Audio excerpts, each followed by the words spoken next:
গল্পটা শোনার আগে অবশ্যই মুখে টাওয়াল ওড়না বা কিছু একটা দিয়ে মুখটা সাবধানে রাখবেন। মায়ের হাতে খেলানি খেলে আমি দায়ী না। বল্টু হ উচ্চারণ করতে পারে না, হকে গো বলে ফেলে। ক্লাসে নতুন ম্যাডাম এসেছে, এবার পরিচয় পর্ব শুরু হলো।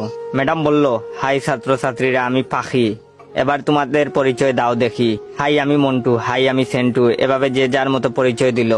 এবার বল্টুর পালা। বল্টু বলল, গাই আমি বল্টু। ম্যাডাম বললেন, কি বললে হারামি? বল্টু বলল, গাই বললাম, আপনি আমাকে গাই বলেছেন, আমিও আপনাকে গাই বললাম। ম্যাডাম বললেন, কি তোর সাহস কি করে হলো আমাকে গাই বলতে? কে তোকে এসব বলতে বলেছে, বল আমাকে। বল্টু বলল, প্রধান শিক্ষক, তিনি বলেছেন ম্যাডাম এসে সবাইকে গাই বলবে, তোমরাও ম্যাডামকে গাই বলবে। বল্টুর কথা শুনে ম্যাডাম কাঁদা শুরু করলো। এমন সময় পাশের ঘর থেকে হেড স্যার আসলো। হেড স্যার আবার ক বলতে পারে না, ক কে প বলে ফেলে। হেড স্যার এসে বললেন, কি ব্যাপার ম্যাডাম এভাবে পাচ্ছেন যে? প্রথম দিনেই ম্যাডাম রে এভাবে পাদানো হলো কেন? হেড স্যারের কথা শুনে ম্যাডাম আরো জুড়ে জুড়ে কাঁদা শুরু করলো। হেড স্যার বললেন, প্লিজ ম্যাডাম, আপনি এত জুড়ে জুড়ে পাদবেন না, আজ আপনার প্রথম দিন, আপনি এত জুড়ে জুড়ে পাদলে মানুষ কি ভাববে? প্লিজ আস্তে আস্তে পাদুন, তাহলে আমরা ছাড়া আপনার পাদার শব্দ অন্যরা শুনতে পাবে না। হেড স্যারের কথা শুনে ম্যাডাম তো কাঁদতে কাঁদতে বেঞ্চের উপর শুয়ে পড়লো।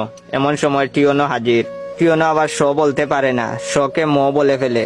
টিওনো, কি ব্যাপার ম্যাডাম, আপনি এখানে মুতলেন কেন? বেঞ্চের উপর মুতলে কি ভালো লাগবে?